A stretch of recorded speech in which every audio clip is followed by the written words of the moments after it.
Esta emisora les da la bienvenida al programa Encuentros con la Filosofía, para conversar poniendo en duda nuestras certezas, con la participación abierta de profesores de la Universidad Politécnica Salesiana, de la Universidad Central del Ecuador, de la Universidad Andina Simón Bolívar.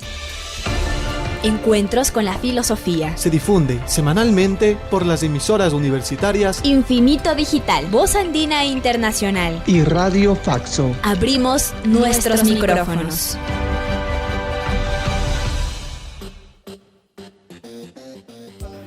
Bienvenidos y bienvenidas al programa semanal Encuentros con las Filosofías. Les saluda Edison Aguilar Santa Cruz. Saludo a Tito Chela en la cabina de Radio Voz Andina Internacional. Con nuestro agradecimiento, saludo al invitado de esta semana, Jorge Valladares Burgos, docente del área de educación y coordinador de la maestría en educación y tecnologías de la información y comunicación, con mención en formación del profesorado en la Universidad Andina Simón Bolívar. Doctor en formación del profesorado y tecnologías de información y comunicación en educación por la Universidad de Extremadura, España. Magíster en tecnologías aplicadas a la gestión y práctica docente por la Pontificia Universidad Católica del Ecuador. Magíster en filosofía por la Pontificia Universidad Católica del Ecuador. Licenciado en Filosofía por la Facultad de Filosofía de la Universidad de El Salvador, Argentina. Becario del ICALA, Intercambio Alemán Latinoamericano. Bienvenido, Jorge. Edison, muchas gracias. Un saludo para toda la audiencia de la radio. Esta semana conversamos con Jorge Valladares Burgos acerca de filosofía e inteligencia artificial. Vivimos la irrupción generalizada de la inteligencia artificial en la vida cotidiana de los seres humanos. Buscamos explicaciones acerca del significado y de las consecuencias de esa irrupción para la existencia misma de los seres humanos. Más allá de la publicidad mercantil que ofrece enseñarnos el uso inteligente para ingresar y disfrutar de esta nueva forma de vida, Jorge Valladares nos propone acudir a la filosofía para ampliar la comprensión de esta irrupción sin retorno de la inteligencia artificial.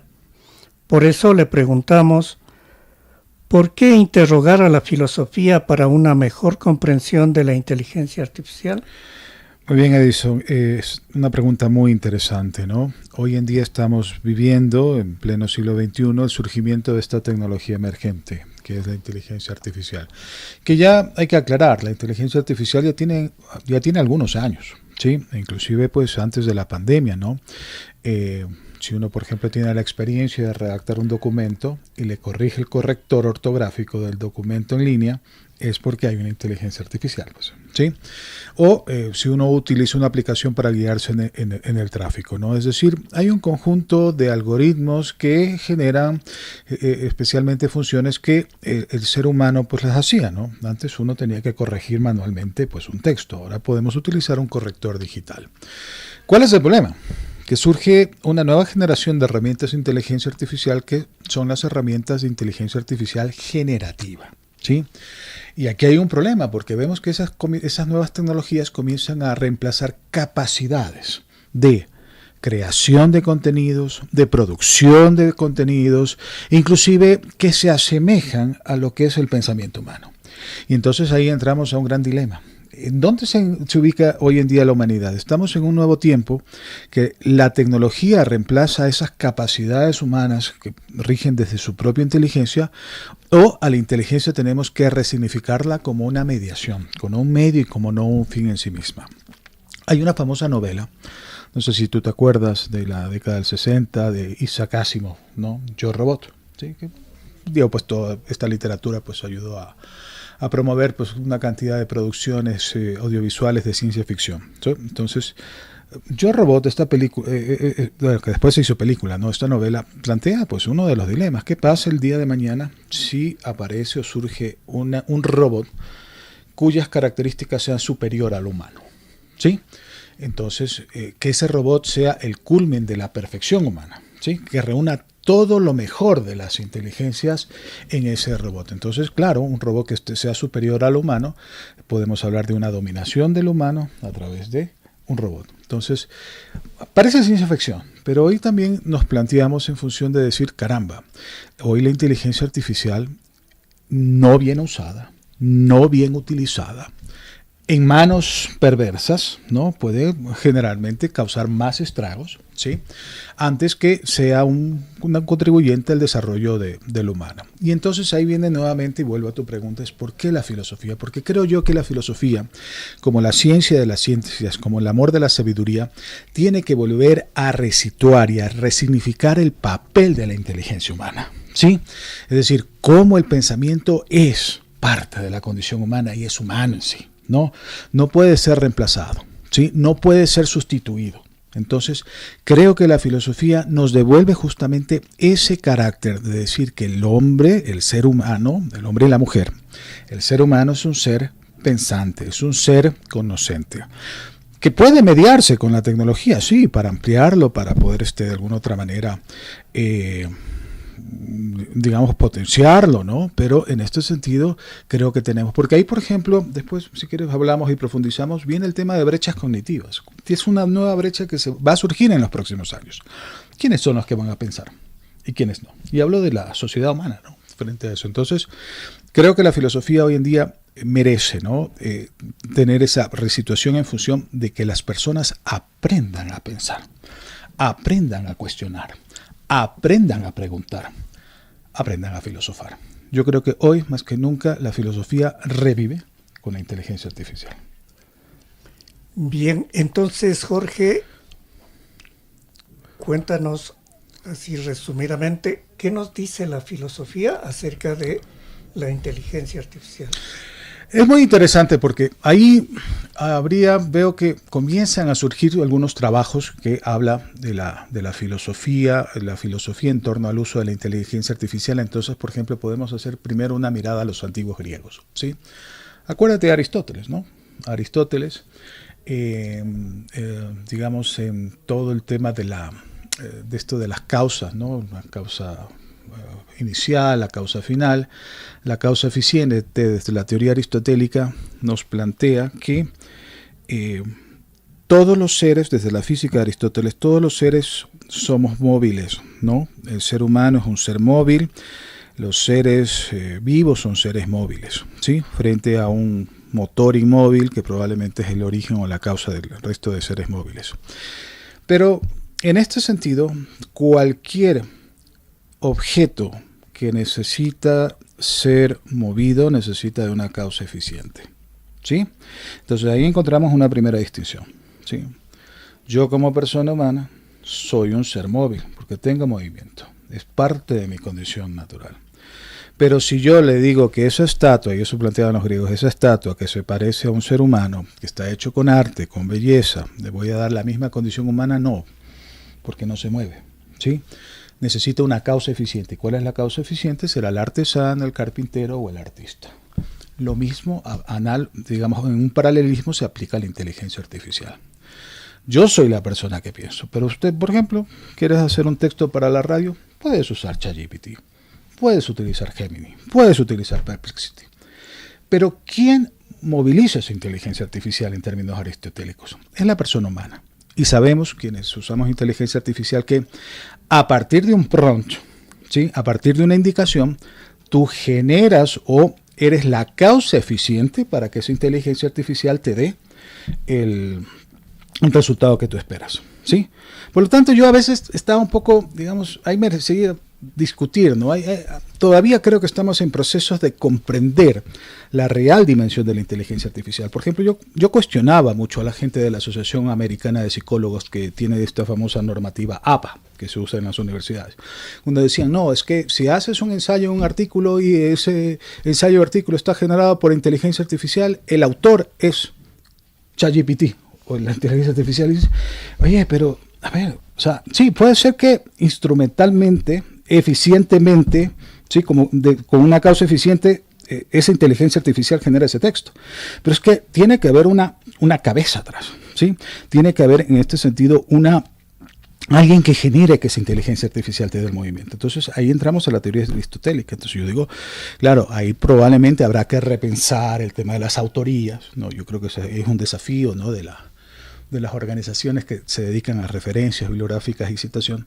Pero es que detrás tiene que haber algo, ¿no? Porque finalmente estamos en la inteligencia artificial utilizando algoritmos, ¿sí? Que evidentemente lo generativo está basado en la modelación del lenguaje.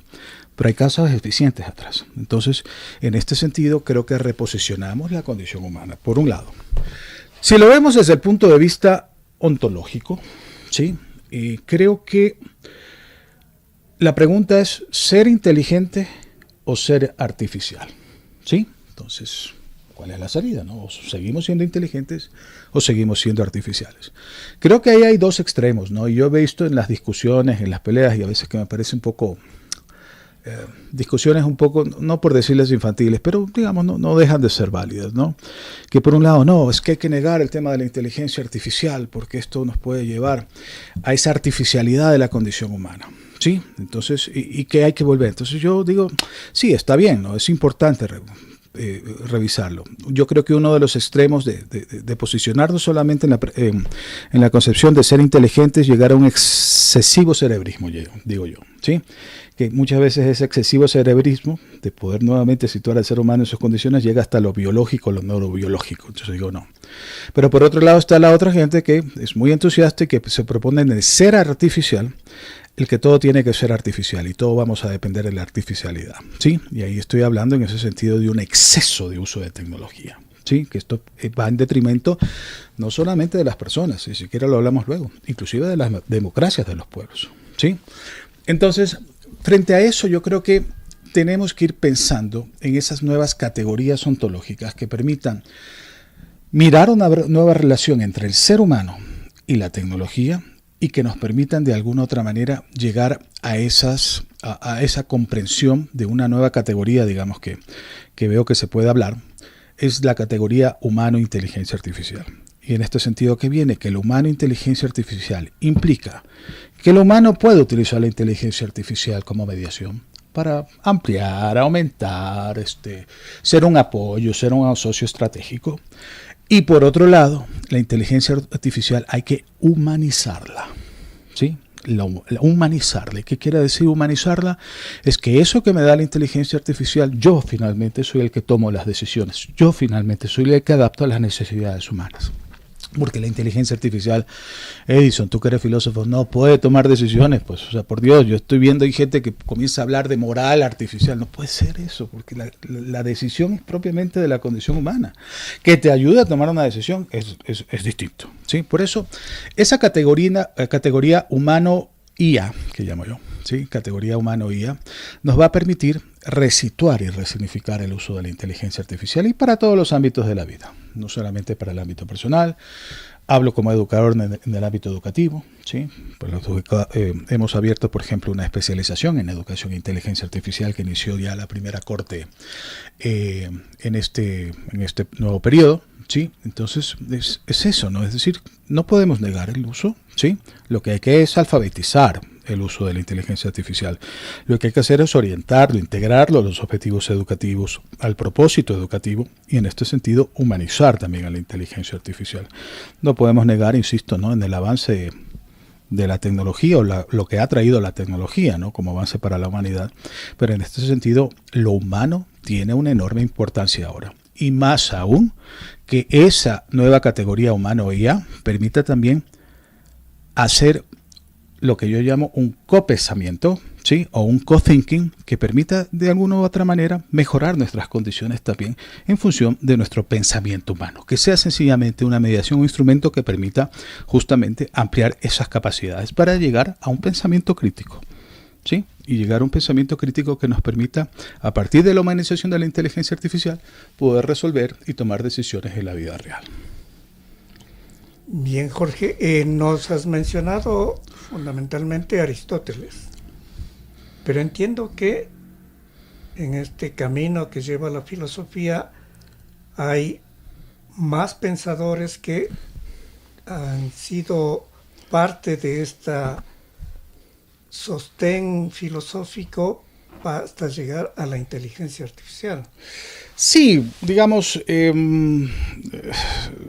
para hablar si los filósofos en algún momento se plantearon de la artificialidad, claro, siempre el tema de la tecnología cuando surge pues siempre ha sido un problema, ¿no? en el mundo. Yo me pongo a pensar en el mismo dilema que planteaba Martin Heidegger, ¿no? En su libro, digamos en su ensayo sobre la pregunta por la técnica, por ejemplo, ¿no? Evidentemente ya la técnica, que en esos tiempos de Heidegger no solamente era la técnica a partir de la revolución industrial, ¿no? La tecnología, perdón, cómo es la tecnología móvil, ¿no? Con el tren y con el vehículo, ¿no? Él también pues se avisoraba también este camino de la tecnología digital. Entonces él hablaba, por ejemplo, de que la pregunta por la técnica, es decir, ¿cuál es la condición de la técnica por sí misma? ¿Sí? La técnica la podemos considerar desde una visión instrumentalista, o es una condición inerte, intrínseca de la condición antropológica del ser humano, ¿sí? Evidentemente que cuando se nos viene la idea de técnica pensamos en esta visión más instrumentalista y funcionalista de la técnica. Pero él decía que todos los seres humanos antropológicamente tenemos esa condición de tecnicidad.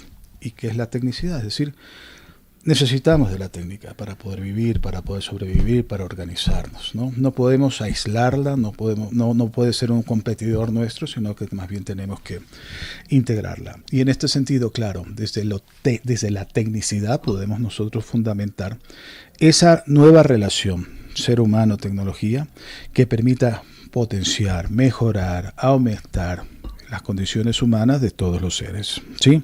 No solamente de los seres humanos, sino también de los seres vivos, hemos visto frente a eso. Entonces, ahí tenemos en este sentido una visión, digamos que me gusta mucho desde la parte heideggeriana, sobre cómo la tecnicidad nos puede abrir ese horizonte para pensar esta categoría humano-IA, ¿sí? Hay gente un poco más escéptica, ¿no? Y vemos ahora contemporáneamente, tengo que hablar de Byung-Chul Han, por ejemplo, este pensador surcoreano, ¿no? Que tiene varios textos, ¿sí? Por ejemplo, en el caso del enjambre digital, ¿no? Entonces, hay algunas cosas interesantes. Él dice, claro, hoy en día pues surge la tecnología, las redes sociales, ¿no? La radio está en redes sociales, ¿no? Entonces, y claro, ¿cuál es el propósito? Para ampliar a más audiencia, para que haya más likes, más seguidores. Pero dice, claro, hoy en día estamos más conectados, estamos más en redes sociales, pero estamos más solos, ¿sí? Y ahí hay un tema interesante, ¿no? Que él propone en el sentido de esa soledad que está generando, ¿no? Un uso excesivo de la tecnología. Hay gente que concibe que la condición humana está configurada en el mayor número de likes o me gusta, en el mayor número de visitas, en que pueda tener más seguidores, cuando sabemos que eso es solamente, y ahí habla en el enjambre, es un fantasma digital que nos estamos haciendo, ¿sí? Es un parecer, ¿sí? Es como una lámina de transparencia, pero no es realmente el ser de las personas, ¿sí? ¿Y a qué se debe esto? Porque en este sentido, hoy en día no hemos logrado resignificar y estamos generando una dependencia de la tecnología, que esa dependencia inclusive nos hace que seamos inmersos a esa tecnología. Entonces ya la concepción de ser pasa a ser mediada por los likes, los me gusta, por los seguidores, y no nos presentamos. O como yo a veces converso con los estudiantes, que inclusive los filtros digitales cambian nuestra condición de ser, ¿sí? Estamos pensando en el mejor filtro que podamos aparecer con la mejor foto en redes sociales y no nos aparecemos tal como somos, ¿no? Entonces, es muy interesante, ¿no? La visión que tiene Byung-Chul Han frente a esto, y probablemente desde esa visión también en su otro libro que habla sobre la sociedad del cansancio, ¿no? Que esta dependencia lo que nos hace son personas también que estamos en un exceso de positividad, y este exceso de positividad es que estamos autodisciplinándonos, ¿no? Estamos siendo esclavos de nosotros mismos, y que en este sentido pues tratamos de el día, la mañana, las cosas que tienes que hacer, el trabajo, la familia, el curso que tienes que hacer, las actividades laborales, entre otros, más el revisar las redes sociales, uno va manejando. Entonces, ese exceso de positividad evidentemente produce cansancio, ¿sí? Y por eso creo que desde esa visión de Byung-Chul Han, me parece interesante que hoy más que nunca se requiere volver a la condición humana desde la negatividad. Sí, si hablamos que hoy en día las sociedades modernas, contemporáneas, con inteligencia artificial viven un exceso de positividad, hoy tenemos que recuperar la negatividad para llegar a esa dialéctica y llegar a la síntesis o un punto de equilibrio. Y la negatividad implica desconectarse digitalmente, la contemplación sin necesidad de una mediación tecnológica, el ocio bien entendido. Entonces creo que desde ese punto también me parece muy válida la lectura que hace este autor contemporáneo. Y bueno, yo también aquí aprovecho la oportunidad a los oyentes, que son muchos filósofos, que los filósofos se activen, ¿sí? Y que hagan filosofía, ¿sí? Que hagan filosofía. Ahora con este fenómeno de la inteligencia artificial, y esto es un llamado, ¿sí? O sea, está bien que hablemos de Aristóteles, de Nietzsche, de Hegel, de Heidegger, de Platón, está bien, pero creo que hoy la inteligencia artificial nos invita a que los filósofos seamos más filósofos. ¿Para qué? Para desarrollar esas capacidades de pensamiento que necesita la humanidad, para no llegar a las brechas cognitivas. Bien, para ir acercándonos al final, ¿cuáles serían tus recomendaciones bibliográficas o audiovisuales para quien esté interesado, justamente, no necesariamente filósofos, para profundizar en esta temática?